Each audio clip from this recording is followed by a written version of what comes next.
All right. Uh, Hello, everybody. Welcome to our shadowing session. So happy you guys could make it. Just a couple announcements before we introduce Dr. Mona. Make sure to sign up for our listserv on our website so you can stay up to date with everything. Also, sign up for our newsletter. And just a reminder that we've increased our window to 48 hours because we know you guys are busy with online classes and everybody has different schedules. So please take full advantage of that. Um, and we're also working on getting out to different platforms so you guys can maybe watch it outside of YouTube as well. Yeah, just wanted to keep it short. Want to introduce our special guest today, Dr. Mona. She's an MD, MPH, FAAP, and is the founder and director of the Michigan State University and Hurley's Children's Hospital Pediatric Public Health Initiative and Innovation and Model Public Health Program in Flint, Michigan. She's also a pediatrician, a scientist, an activist, and an author. Really busy. Dr. Mona has testified 3 times before the U.S. State Congress and was awarded the Freedom of Expression Courage Award by PEN America. She's also named Time Magazine's 100% Most Influential People in the World and was recognized as U.S. Today's Woman of the Century for her role in uncovering the Flint, Michigan water crisis and leading recovery efforts. She's also a frequent contributor to a lot of media outlets. She's had, been championing a lot of advocacy in Flint and beyond. She's also the founding donor of Flint Child Health and Development Fund at flintkids.org. We'll link that. And she's a COVID-19 survivor. So she has the antibodies, so we're safe. Don't worry, anybody. And she's donated her plasma 3 times. So if you out there had COVID, make sure to follow her lead. And also, we highly recommend reading her book, What Eyes Don't See. It's an amazing story, and everybody who's interested in medicine should really try to understand the socioeconomic determinants of health that she mentions. And she really brings it all together. And it was a New York Times 100 notable book list. So great story. She'll be talking about more of that today. And also in more of education, she has concentrations in both environmental health and health policy, and received her bachelor's and master's of public health degrees from University of Michigan. And she completed her medical degree at Michigan State University of Human Medicine and had a residency at the Hospital of Michigan, Detroit, where she was the chief medicine resident. So obviously you can see she's done a lot. She's a busy lady, and I think it's gonna be a great session. So without further ado, Dr. Mona, you can take it away. Thank you so much. It is super exciting to be here with you. Thank you for reading that really long intro. I appreciate it. And it's great to connect with all of you who are interested in careers in health and healthcare and medicine. And I kind of want to spend a little bit of time of kind of telling you my story and the work that I do. And then I'm super excited to answer any questions that might pop up. So I am a pediatrician. So I literally wake up every day and I pinch myself that I get to do this work. I love my job. I absolutely love my job. I ground myself in kind of like the why, like why did I go to school forever? Like I go to school so long. Like why did I work all those crazy hours as a resident? Why did I go and get my MPH? Like why did I write a book? Why am I here with you? And my why, whenever I come and ask myself that why, the answer is the kids. As a pediatrician, I'm grounded by that why. And for all of us who are kind of interested in medicine and healthcare, I hope we also kind of take that practice of grounding ourselves. Like, why am I listening to this, webinar right now? And like, why do I take all these bazillion tests? And why? And I hope for all of you, the answer also comes back the people. The people that we are privileged to serve in this profession. The people and really kind of the potential that we have to make their lives different, better. And it shouldn't be the power, and it shouldn't be the paycheck, and it shouldn't be the prestige, but it should always be the people. So try to ground yourself every so often, especially when kind of you're having those low moments. Like, why am I doing this? It's the people. And for me as a pediatrician, it's the kids. Like, I get to wake up every day and take care of our kids in Flint. And now kind of with this national platform, I get to really have an amazing opportunity to advocate for kids all over the country. Because my story, and the Flint, Michigan story, is not an isolated story. It's not a unique story. It's not about that one crazy city over there in Michigan that didn't treat its water properly and they had brown water coming out of their kitchen sinks and kids got poisoned. Like, yeah, it's a crazy story, but it's like, it's not actually that crazy. It's a story that really plagues so many of our kids, not just about lead poisoning, but it's a story about how we care for each other and how we treat scientists and how we don't value our children and how sometimes our leaders don't value health and public health. And that's the story that we're dealing with everywhere, especially with the pandemic, where leadership failed to protect public health, where we didn't listen to science, where we see the consequences of massive disinvestment in public health infrastructure, which is what keeps people healthy, and where we kind of widen inequalities and cause disparities. So my story is really similar to so many injustices that affect the health of our patients all over the country and really the world. So I'm a practicing pediatrician in Flint. I was a residency director for a really long time, so I got to train the next generation of pediatricians. And while I was practicing in Flint, our city changed its water source. So they changed its water source because the city was almost bankrupt. And when the city became almost bankrupt, the state came over and took over the city. So we were under something called emergency management, which is a literal definition of like your democracy being taken away. So overnight, Flint lost democracy.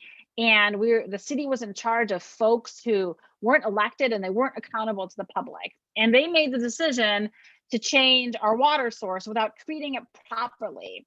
So we had green water and yellow water and brown water and stinky water and bacteria in the water and boil advisories, like lots and lots of problems with the water.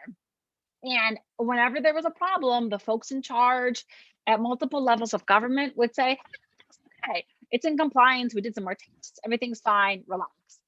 Even so much so that we have the auto industry was born in Flint, Michigan. General Motors was born in Flint, Michigan, and we still have auto plants in Flint. And General Motors noticed that our water was actually corroding engine parts in their plant. Like, can you believe it? Our drinking water was corroding car parts. And the people of Flint were told, hey, that's okay, relax, there's nothing wrong with the water. But General Motors was allowed to go back to Great Lakes water. So all this time as a doctor, I was telling my patients who had concerns about, bathing their kids in the water and giving kids water instead of pop and mixing formula with water. They had all these concerns about the water. And for a long time, I, as a pediatrician with my doctor confidence, my white coat on, was telling my patients that everything was okay because of all this reassurance. And then, I would think to myself, like, how could our water not be okay, right? Like, we are in America, the richest country in the history of the world. It's the 21st century. We've come an absolute long way in our ability to deliver safe drinking water. It's Michigan. I don't know how many Michiganders are out there, but we're the Mitten State, and we are surrounded by, think about it, the Great Lakes, which are the largest source of fresh water in the world. 21% of the fresh water in the world is around Michigan, and here's Flint, kind of in the middle of that. But on top of all that, there's rules and there's laws and there's regulations and there's people that our tax dollars pay that wake up every day to make sure that when I turn on my water in Flint or wherever I am, that it should be safe. So for all those reasons, I was reassuring my patients as a physician. And you all know that our water in Flint was not okay. And my life changed as a doctor. My life changed as a person when I heard about the possibility of lead being in the water in Flint. And when you know the science of lead, you know that it's a poison, that it has no safe level, that it can alter the entire life course trajectory of kids. And we also know that lead is a form of environmental racism. You know, the burden of lead, like so many environmental contaminations, does not fall equally on our nation's kids. So when I heard about lead being in the water, like I said, I freaked out. My life changed, because as a physician, as a pediatrician, I have literally taken an oath to protect kids, to make sure that they're healthy and safe. But it was not just this professional duty, it was also this kind of moral and ethical duty, to stand up, for the children that I had been entrusted to care for. So quickly conducted the research to see if that lead was getting into our kids, publicly shared that research, which is not something that doctors usually do. But it was also part of my professional and ethical and moral role as an advocate to speak up for kids. And it took some time, but finally, the state conceded. We changed our water source, and I get to spend my days making sure that the kids in Flint and really all over have the best outlook possible. So that's kind of a really squished summary of my story. And what I want to kind of reiterate with you, that so many folks in Flint, when our water was bad, were raising concerns, like the moms and pastors and activists and journalists and water scientists, were saying, hey, there's something wrong with our water. And it kind of, because of many reasons, including our lost democracy and systemic racism and many issues, they were being dismissed and denied and belittled, for about a year and a half. And then the person spoke up with lots of degrees after her name, and she had her white coat on, and she said something is wrong. And it took a while, but things finally changed. And I'm not saying it was good. That's not how it should have been. People should have listened to that first mom who said something was wrong. But when doctors speak, people listen. So I want to reiterate to you that you have this amazing, powerful, and privileged voice in your community. People are yearning to hear from you. They want you to get involved in issues that are relevant to their lives and their health. And so often doctors and academics and scientists, we get really comfortable in our hospitals and our clinics and our ivory towers and our classrooms, and we fail to really take risks and engage in our community and to use our very powerful voices.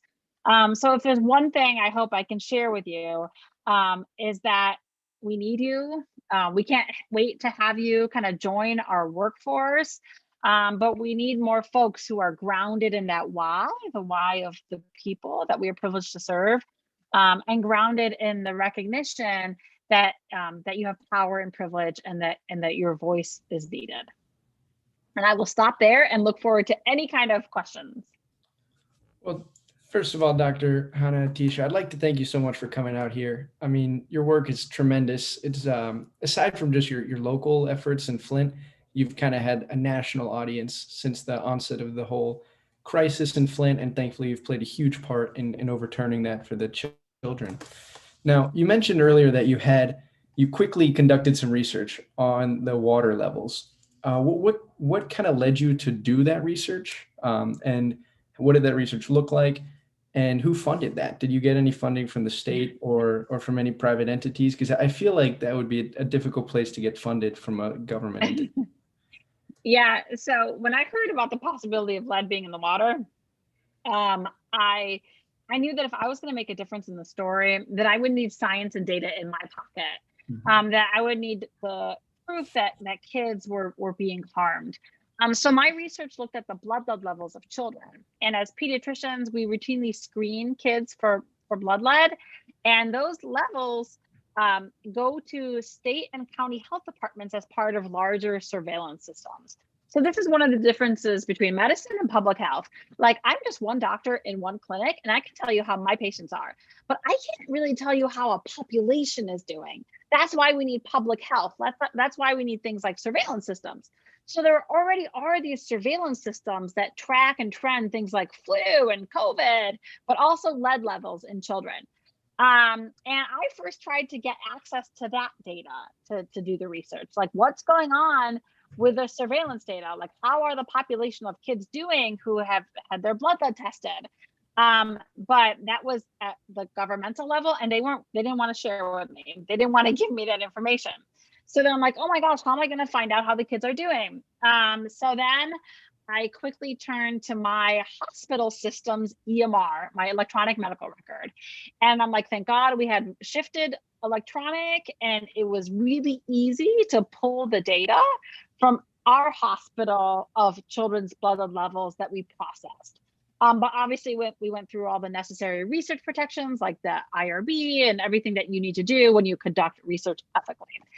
So quickly got that data from the hospital system of children's blood levels, compared children's blood levels before the water switch to children's blood levels after the water switch. And contrary to everything that was happening in our nation, in our city, for quite some time, where blood levels have been coming down, there was an increase in blood levels after the water switch.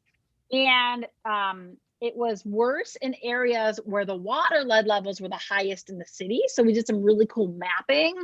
And then in areas outside of the city, outside of the water levels, there was no increase in blood levels. So it was only within the water limits of the city, and it was worse in areas where the water lead level was highest. So nobody funded this research. It was me, and it was another, the head of our hospital's research department. The people who funded it was like our families, because we worked constantly around the clock to figure this out. Every day that went by was another day that our children were in harm's way. And I also want to kind of reiterate the power of science, because it was our science that ultimately spoke truth to power and exposed this crisis. But I also want to bring home the fact that I never should have had to do my research. Just like I never should have had to speak up, like, you know, people should have been listened to. But when you understand lead and the science of lead, like, there's no safe level of lead. We are supposed to practice what in public health we call primary prevention, which means never exposing a population to lead. Once you find lead in the environment, that should really be the call to action. And we knew there was lead in the water. We knew there was lead in the water. That should have been where things changed and stopped and what have you, but it didn't. So I had to take the added step to prove that our kids were harmed. And it's too late for our kids. Like, we continue to use kids when it comes to lead, especially as detectors of environmental contamination. Like, we are using them as those canaries in the coal mine. Like, when we find lead in a kid, it just tells us that there's a problem in the environment, but it's too late for that kid. So nobody funded this work. It was around the clock work. And then it was also released in this very non-traditional way at a press conference, which is not how academics release research in peer-reviewed journals, but that takes time, and our kids didn't have that time. Right. Okay. And now, relative to kind of averages around the United States, what sort of lead levels were you seeing in these kids in Flint, and then additionally in the places where you said there was a higher concentration of lead in the water? And on top of that, what do you guys know the source of the lead in the water? Was it coming from a particular area? Yeah, that's a great question. So I'll start with that part first. So lead in water doesn't come from like the source, like the river or whatever. Lead in water comes from the waters passing through the delivery system. So as lead goes through pipes and within the city and in your house, that's when it comes into contact with lead. So you guys are really smart. Do you guys remember your elemental symbol from lead from high school chemistry? What's the elemental symbol for lead? PB. PB. PB, awesome. So PB is Latin for plumbum, which means plumbing. So lead actually means plumbing. So lead has been used in plumbing materials forever.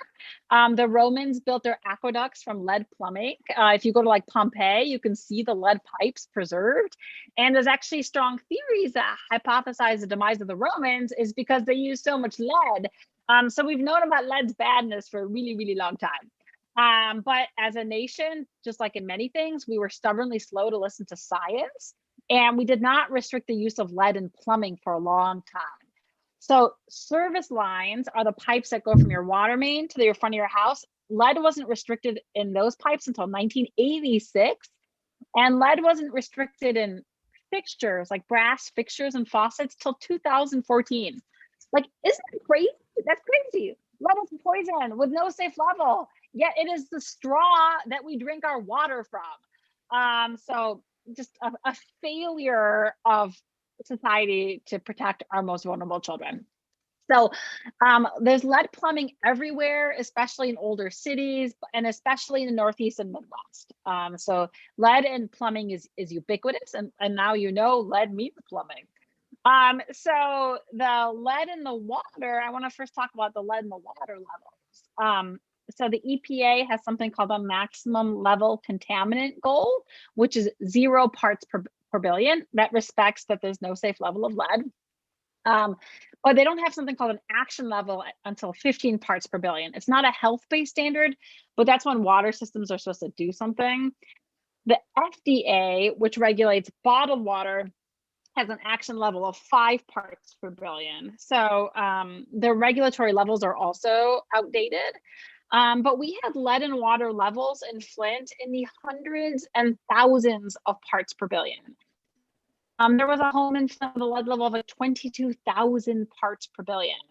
Thousands and thousands of parts, exceeding the hazardous waste levels of lead in water. And the fact that we used kind of this retrospective research to look at children's blood lead levels doesn't convey the scope of the lead exposure. It's better to look at the water lead levels, because we looked at screening levels of kids who, when they go to their pediatrician at their 1 and 2 year old well visits, we check lead levels. That's not the age when kids are most at risk for lead in water.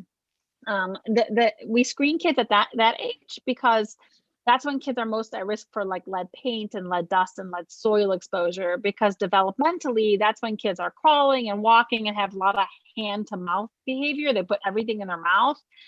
So that screening was developed to pick up the maximum risk of household lead, not water lead. Water lead, your greatest exposure is when you're younger, in utero, especially when you're a baby on formula. And that's when your brain is developing the most. And it's not picked up as much at these routine screens because the half-life of lead in your blood is really short. It's like 28 days. So that's probably too much of an answer.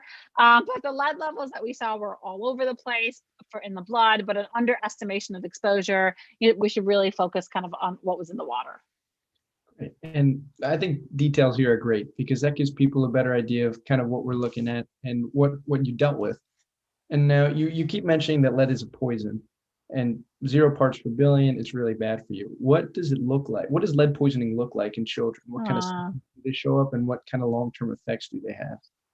That's a great question, and something I love to trick my medical students with.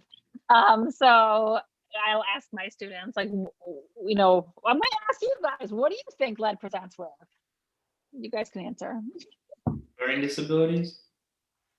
Brain disabilities. All right. What else? Maybe eyesight. I don't know. Maybe. Okay. Not so much, but maybe. All right, so lead is just evil. And one of the reasons it's evil is because it's asymptomatic. We don't see any acute symptoms of exposure. And that's why we screen for it at these routine visits. It's known as a silent pediatric epidemic. It's one of the reasons my book is called What the Eyes Don't See, because we don't see lead symptoms in children acutely. But we know what the consequences of lead exposure are. And those manifest after exposure. It could be a year or two after, it could be 5 years after, it could be decades or sometimes generations later when you see the consequences of lead exposure. And that's why it's really important for folks who go into healthcare and medicine to have some sort of environmental health training or recognition that just because we don't see something in a patient doesn't mean that they're not being exposed to something that could hurt them later. Or when we see some kid presenting with a learning disability or an adult with hypertension, that could actually reflect, that could manifest as something that they were exposed to decades earlier. So the consequences of lead poisoning are predominantly to the nervous system. It causes developmental delay, learning disabilities, attention problems, focusing problems, oppositional defiant disorder issues. It's even been linked to things like criminality. Children exposed to lead can manifest as seniors with hypertension, high blood pressure, gout, kidney disease, and even early dementia. So it impacts almost every organ system. Lead, it comes into your body usually by inhaling or ingesting.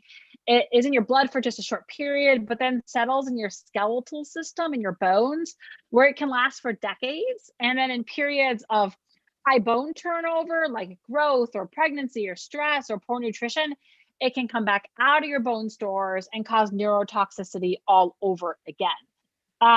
So amazing research over centuries, but especially over the last few decades, has taught us that there's no level that is safe in children. Industry, the paint industry, the gas industry, the plumbing industry, tried to manipulate science and instill doubt in science and make us believe that lead was safe. In the 1920s, the gasoline folks said that lead was a gift from God. So we now know, and we have known actually, that it's not, and that there's no safe level of exposure.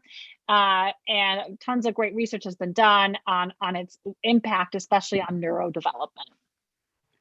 Okay, interesting. Now, the asymptomatic things, as we've seen with COVID, it's very difficult to track and kind of maintain. Now, since that, a lot of people, I imagine, had some apprehension going back to drinking the water after they cleaned up the water source and got it back. Have you noticed anything like that with apprehensive or kind of trust issues with the water? Absolutely. That is a great question. So our biggest crisis is a trust crisis. And then add the pandemic on top of that. Like, think about what happened in Flint. Like every agency, every governmental agency that was supposed to protect you didn't protect you. And not only did they not protect you, they lied and covered up. Like there's criminality involved. So that trust is severed. And that's our top pre-existing lost trust, because Flint, like so many of our communities, have been neglected. We have a 60% poverty rate for our kids. We have no grocery stores. We can't support our public health, our policing, our infrastructure. The list goes on of how the city has been betrayed by these systemic inequities and injustices. And then the water crisis happens, and then the pandemic happens. So all additional examples of how the folks that were supposed to keep you healthy and safe failed, and you are treated differently. So rebuilding of that trust takes time. It takes long-term resources. It takes accountability. It takes justice. And I would also argue none of us should blindly trust what we hear, especially in this kind of age of misinformation. We all need to have a healthy dose of mistrust, so we can stay curious, so we can hold folks accountable, so we can, keep some sort of skepticism, especially when we are, advocating for our patients. Now, you just mentioned accountability and justice. Now, going off of that idea, what has the government done to counteract their kind of betrayal of their citizens here? And has anyone been prosecuted for the lies or for the mistreatment of the people? Has there been anything in terms of that? Yeah, so there actually was a few recent developments, especially the last couple of weeks. So criminal charges have been filed against our former governor, as well as the head of our health department, some of the water, some of the emergency managers, other folks that were in charge. So there are criminal charges there that are we have yet to see the fruition. And then there's civil cases which are looking for damages. There has been a large settlement in those civil cases, but that's still ongoing. The details aren't completely there yet. But I want to read you a little section from my book, because a lot of people ask me, like, who should go to jail? Like, how did this happen? Like, I hope folks are held accountable. Here we go. It says, there are lots of villains in this story. A disaster of this scale does not happen completely by accident. Many people stopped caring about Flint and Flint's kids. Many people looked the other way. People in power made tragic and terrible choices, then collectively and ineptly tried to cover up their mistakes. While charges have been brought against some of the individuals who are culpable, the real villains are harder to see, because the real villains live underneath the behavior and drive it. The real villains are the ongoing effects of racism, inequality, greed, anti-intellectualism, and even laissez-faire neoliberal capitalism. These are the powerful villains most of us don't notice and don't want to. These villains poisoned Flint with policy, with decisions that were driven by lack of hope in government. If we stop believing that government can protect our public welfare and keep all children safe, not just the privileged ones, what do we have left? Who are we as a people, a society, a country, and a civilization? So I want to put those villains in jail. Racism, inequality, greed, anti-science intellectualism. Those are the pre-existing conditions, the root causes of this crisis, and so many similar injustices that impact the health of our communities. Right. I think that's kind of what makes this issue and so many others that, like you said, this is not a unique case. A lot of people are facing similar issues with racism, inequality, things like that. You can't really put those people in jail. You can't charge racism. It's an idea. It's a system. And now, you could fix the system. you can fix the system, but you can't really put the system in jail. It's much harder to do that. Yeah, there's a role for reckoning. So Absolutely. we have to acknowledge what happened. There's a role for reparations, and there's a role for restorative justice. Absolutely. And now a process of restorative justice is accepting truth. And like you said, scientific truth. Did you face any backlash in presenting your findings from officials? Yeah. What kind of processes did you have to go through to get people to hear your voice? Yeah, so like I did this research and like I just did science. Like these are just numbers don't lie. And I shared my science and my research, and I felt great. Like, yes, I'm sharing science and I'm advocating for my patients. This is what it means to be a pediatrician. And I felt great for like a half an hour, and then the backlash came, attacking the science and attacking kind of me and my credibility as a researcher. I was called things like an unfortunate researcher, and I was causing near hysteria, which is sexist and has been thrown against many women over time. So it was really hard to come to terms with. Like, how could people just be attacking numbers? Like, these are just numbers. And that's why this story is so resonant, because increasingly so, we are living in this bizarro state of anti-science, climate, be it with the climate crisis or the anti-vaccine movement or our response to the pandemic. A lot of that was driven by this attack on scientists, this attack on intellectuals, and removing science, from the table. And this is also a long-standing thing. This also didn't happen by accident. It's also one of the kind of pre-existing conditions that got us in this place. And it's been driven by like corporate interests and industries who want to put doubt in science so that they can maximally make money and pollute or do whatever they want. So if you have free time, check out Mercenaries of Doubt, which is a great movie. There's also a great book written by a physician friend of mine who ran OSHA called The Triumph of Doubt, which talks about this playbook of dark money that, for over a century has created this society that doesn't respect science, defunds public health, minimizes regulations for corporate best interests. And now, unfortunately, but true, your scientific research was difficult to accept by a lot of people, and I'm sure it was very groundbreaking. You probably upset a lot of people by publishing your research, and now that takes courage. It's a big deal.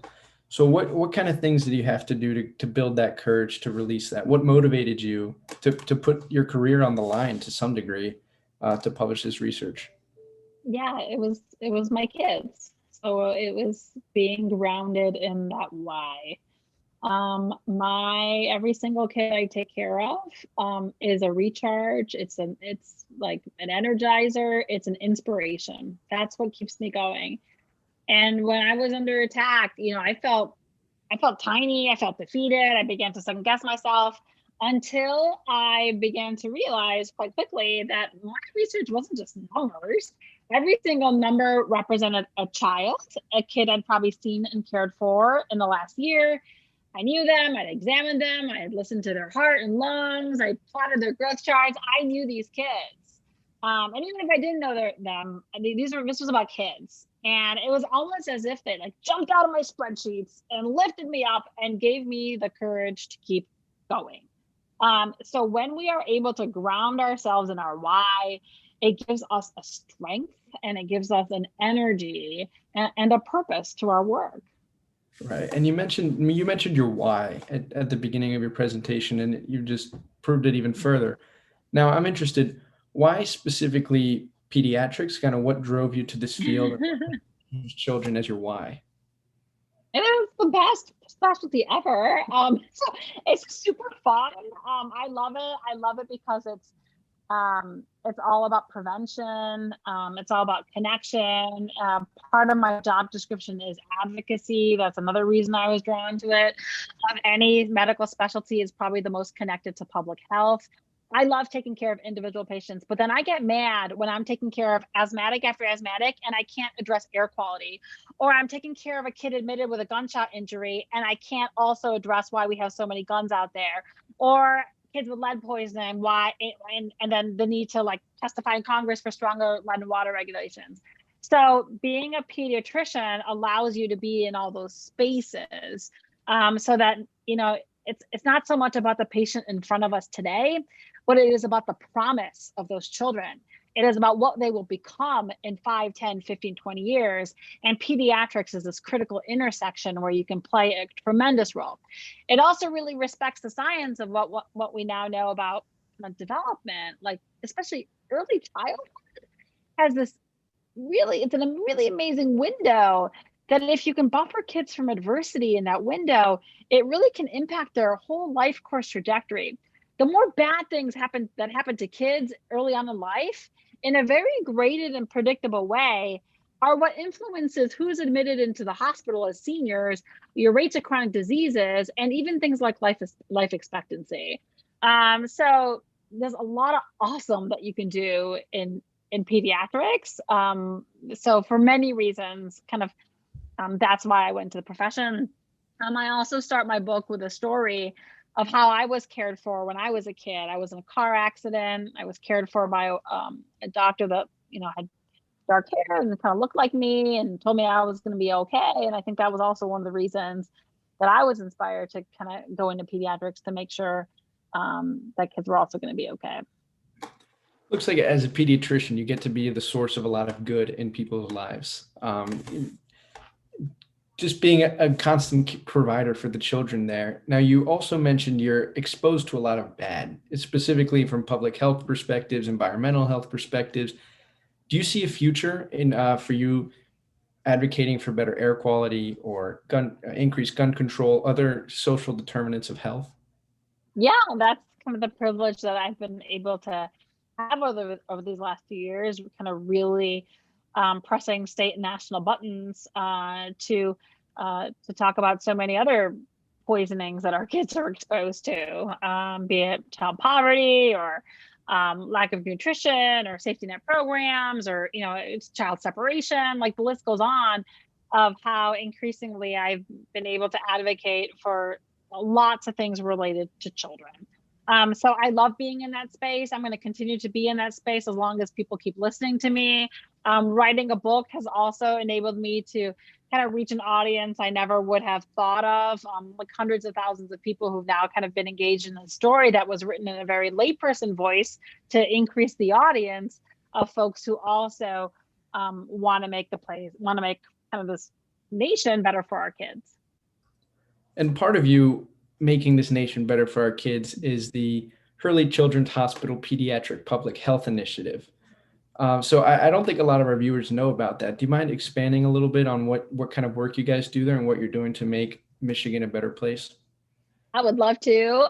So for the moment of recognizing kind of this population level crisis that we had, which was not just lead, but it was this crisis of trust and betrayal and anger and just this trauma, this population level trauma. We began as a community to work together to figure out, like, how can we mitigate this trauma? Like, we can't take it away. Like, I wish I could prescribe something that could take it away, but there's no cure, there's no antidote. but there's a lot that we can do to buffer, to limit, to mitigate the impact of this crisis. And that really kind of falls in the domain of child development. Like, what are the critical ingredients that kids need to be healthy? And we've been able to put into place a lot of those things, from maternal support to home visiting to nutrition support, Medicaid expansion, trauma-informed care, neurodevelopmental assessments, breastfeeding support, playgrounds. Like, the list goes on and on of the awesome that we have been able to put into place.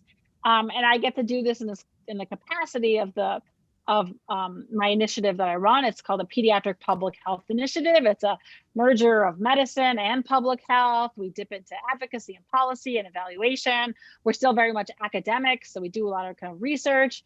But the really neat thing about our work is that we get to share our best practices with other places. So we talked about this kind of role in national advocacy. And I'll give you one quick example. So my clinic, where we see most Flint kids, it's on the second floor of a farmer's market. And we moved there on purpose because we have no grocery stores in our city. So we're like, we're going to make the move to put our clinic somewhere where kids can get fresh fruits and veggies. And through grants, every kid that comes in gets a prescription that they fill in the farmer's market with a $15 value. And we assess it with this multidisciplinary team of like nutritionists and different folks. And we've showed that we improve nutrition security, and we've helped improve intake and behaviors and all these other great things. And because of the success of our little clinic nutrition prescription program, which we've now expanded to so many other clinics, our US Senator put a nutrition prescription program in the US Farm Bill, passed Congress, was signed by the president, and now there's a $25 million nutrition prescription program because of our work in Flint. And that's just one example of how the awesome that we are doing in Flint is now being spread all over. I think awesome is a very good way to put that. Great word. So I'm interested. So how did this get onto the president's desk? What kind of processes did you go under to get $25 million going towards getting children these healthy food options? Yeah, advocacy, networking, rapport building, relationship building. Our US Senator came to our clinic, and she visited the clinic, and we gave her a tour. We showed her this, and we showed her the data and the science. So lots of communicating. And I think as future healthcare leaders, a great skills to have are things like advocacy skills and media skills and communicating skills. And we often don't get that great training, but there's lots of other things that we can do to kind of complement that training, like running a webinar like this, or publishing an op-ed, or talking to a journalist about why it's so important to get the COVID vaccine. So there will be opportunities that come your way where you can get enhanced training. And for me, it was part of my professional training. So I had done things like advocacy training. And, my first op-ed I wrote when I was a college kid in the Michigan Daily, and my last op-ed was in the New York Times. So, we have to think of better ways to communicate, what our patients need, not just in scientific journals that a few people read, but in ways that we can reach more folks. My trainees, my residents and medical students, every year, we go to the state capitol and we advocate for whatever bills are upright then about things that might be related to children. But before we go to the state capitol to talk to our state legislators, we have an advocacy training where we do things like role playing and simulations of what it's like to talk to a policymaker. So there are things like that you can be a part of to be better trained in advocacy and the world of policy making. And then, I knew that it was important for me. So I actually, after medical school, went back and got a health policy degree, a master's in public health, because I wanted to be able to press those buttons too. Interesting. Now, it sounds like advocacy is a huge part of your life right now. Was public service and advocacy always something that you held near and dear to yourself, or what developments in your life led you to becoming this enormous public advocate? Yeah, I think it was something that was always instilled in me, like even from my parents, kind of the role of civic engagement and advocacy. And at a really kind of young foundational age, it was kind of solidified, I would say. When I was this is in my book, but when I was a freshman in high school, I got involved with our high school environmental club, and we got involved in a real environmental fight that was happening in a adjacent city where there was an incinerator that was polluting and kids had high rates of asthma, and we were trying to shut it down, and we were protesting and all these different things. And we finally elected a state representative. And the first thing that he did when he got to the state capitol was pass a law that you couldn't operate an incinerator, a trash burning incinerator, so close to an elementary school. It was literally in the shadows of an elementary school. And so he passed that law, and 30 years, it's been closed. And so like at this really young age, I realized the power of being an advocate, the power of youth voice. I realized the power of civic engagement. I realized the connection between environment and health. And I realized the power of policymakers who are true public servants, and how policy can have this amazing opportunity to right historic wrongs and improve the health and welfare of people. So I think that was this like really critical experience in me that reaffirmed that government can be good, that government can work for people, and that we need to continue kind of pressing the levers of government to put into place good policies. Now, I think it's really important to use your platform for good.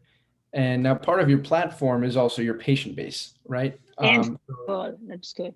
Right. So we've heard a lot that you have two kinds of patients. You've got the children and then also their parents. Now, as a physician, how do you deal with two different kinds of patients? What does a day-to-day look like with that? Yeah, I wouldn't say deal with. It's like a pleasure to work with. Right. So it is awesome to be able to interact with kids and their parents. Parents are the kids' first teachers. Kids don't grow up in isolation. They need supportive parents who have living wage jobs, and that also have access to healthcare and things like parental leave policies and sick leave and what have you. So I think it's really important to holistically understand kind of what makes kids healthy. And it's not just their biological systems, but it's also that environment, but also their parents. So I often say, like, the strongest prescription that I can prescribe is a living wage job for parents, because of the overwhelming poverty that we face. And people are like, why are you advocating for like union jobs, or why are you advocating for benefits like, or increased minimum wage or this and that? Because those also are things that make kids healthy. So yeah, it is wonderful and awesome to be able to work with 2 generations and sometimes 3 generations or more to make sure that kid's life is okay. Because, if the parent's life's not okay, the kid's life is not going to be okay either. Right. Now, shifting focus a little bit more to your life as a clinician, how do you go about delivering delicate information to children who might not understand exactly what's going on with their health, something that maybe they might be too young to understand? Yeah, well, I mean, we always have to use age-appropriate terminology, considering the development of that child. And obviously, they're not going to understand things like malignancy and metastases and what have you. But there's ways that you can communicate bad news in delicate ways that are appropriate for that child's developmental age. So it takes a lot of listening it also takes kind of read back on, what did you, I said something, but like, is that what you heard I said, and not just for the kids, but sometimes more importantly for the parents. And it also takes things like repetition and redundancy, and that all happens with rapport building and having a continuity of care with the family. So there's lots of kind of important things that come into play when you're kind of sharing any kind of information. Now, you're a very busy woman. You have patients all day. You're dealing with these massive environmental advocacy programs. You're running a public health initiative. Can you walk us through a typical day in your life? Like, how do you get everything done? Typical day. Every day is different. I get things done by layers and layers of support. Things happen because of teams. My story is not a story about one person. It's a story about a bunch of people that came together to do this work. And it continues to this day. I am privileged and blessed to work with so many people at work, in the clinical setting, the public health setting, whatever setting, and also at home. Layers of support that help me do this work. I wish we could really figure out cloning, because like that time, is the biggest issue. Like I get so many requests from other communities about like help they need, and I can't, I wish I could try to do everything. So I just have, for example, a wonderful assistant and just like a really, really great team. I try to surround myself with people who are smarter than me, and that's where we could do this work together. Right. And now part of your team, I imagine, is some of your med students or the residents who you teach. Now, how do you get these students to follow your lead and kind of take a personal interest in these programs in addition to their education as physicians? Yeah, I think it's part of their education. So I think it's really important when I get, I have learners all the time. I'm always working with medical students and residents, and now in this public health work, it's really expanded. I have like a PhD engineering student working on a project with me, and I have high school students and AmeriCorps members and public health students and people doing a gap year. So I've learned all kinds of learners doing all kinds of, we have an economics student. So like, it's really cool. Public health broadens the scope of learners, but by and large, the majority are kind of residents and medical students. And I really enjoy sharing with future physicians how we can all play a role in addressing these bigger issues. So it's all about keeping our eyes open. The book is called What the Eyes Don't See. So my story, the Flint story, is so much about people whose eyes were closed to problems and places and people. And even doctors were sometimes really myopic. We only see what's in front of us. But my biggest lesson to my learners has been for us to open our eyes and to recognize all the other things that also impact the lives of our patients, and that we have a role in those things and we can make them better. Healthcare only contributes about 10 to 20% of health outcomes. That's it. 10 to 20% of health outcomes are due to healthcare. We pretty much have developed a sickness-based system in this country rather than a health system, focusing on what keeps people healthy. So I think it's really important for doctors to understand that there's lots of other things that we can be doing besides inpatient care that make people healthy, like improved environmental regulations, like, universal health care, like, unsegregated schools, like the list goes on and on of all these important things that we need to do to keep people healthy before they get sick. So that's kind of been the biggest lesson that I have and have been able to share with learners. Right. And now I'd like to change focus now a little bit to your life before the Flint, Michigan water crisis. Now, what led you to medicine? What kind of path did you take? And how does your life now look different than your life back then? That's a great question. So my path to medicine was weird. I started out as like this environmentalist. I went into environmental health, and then to medical school. I had done a lot of kind of like hardcore research and science as an undergrad. Did a lot of service learning and leadership, took a lot of fun classes like in creative writing and different things. Tried to get as much of a well-rounded liberal arts education as possible. Then went to medical school, fell in love with pediatrics, trained, did my residency, did my MPH in health policy, like I mentioned, and then had an opportunity to come back to Flint, where I had done my medical school training in 2011 to run the residency program.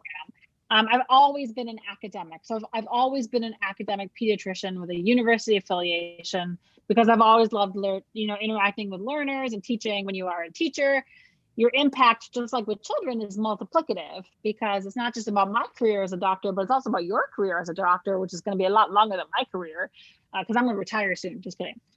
So I've always been in academics, and came to Flint to really help merge the disciplines of medicine and pediatric medicine and public health as an educator. And a lot of that work continues. I'm still an academic. I'm still an educator. I don't run a residency anymore, but I run a fellowship, a pediatric public health fellowship, which is training, public health trained doctors to solve the next public health crisis. So, and I'm not as clinical, I'm not in clinic as much, but I get to run multi-million-dollar big programs to improve population level health. So it's different, but it's still rooted in the same passions. And once again, it is still very much grounded in my why, which is the kids. Interesting. And now you mentioned something about having your eyes open and seeing what the eyes don't normally see. Now, you mentioned this a couple times throughout your talk. You've touched on it. How has that affected your life in terms of the coronavirus? So how have you seen public health affect your work, and how the coronavirus has affected your job and your day-to-day?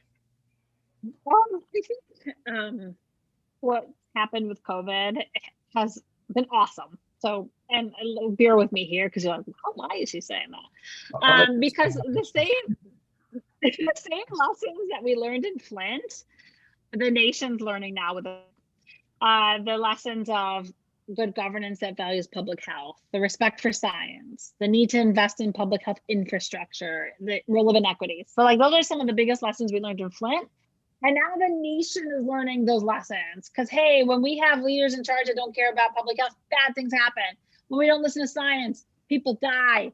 When we fail to invest in public health, there's no way we can ramp up testing and vaccines and what have you and keep people healthy. And, like most public health issues, this pandemic has disparate impact. So I'm so excited that the nation is learning these same lessons because I'm hopeful, like in Flint, we took a crisis and we turned it into an opportunity. And now with the pandemic, the nation has this amazing opportunity to turn this generation defining moment of crisis that we're in into an opportunity to reimagine and to rebuild a society, especially a health system, where you have leaders that value public health, where you have scientists at the table, where you robustly invest in public health and keeping people healthy, and you strive to eliminate inequities. So I am left hopeful that public health and that we'll finally learn our lessons. We're not good at learning lessons in this country, but I'm hopeful that we will finally learn kind of these big lessons and do better. It's a very optimistic way of looking at that. I'm an optimist.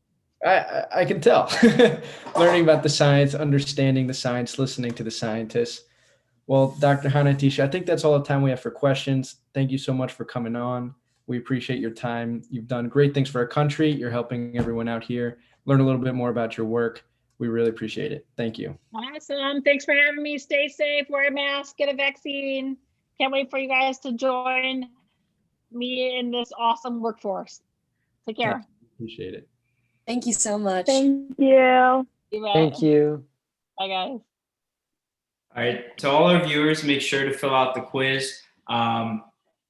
This one's a little different than other ones, so really take time and write it because I think a lot of the things you touched on were super profound, and I really want you guys to digest this a little more because I'm still kind of digesting it myself.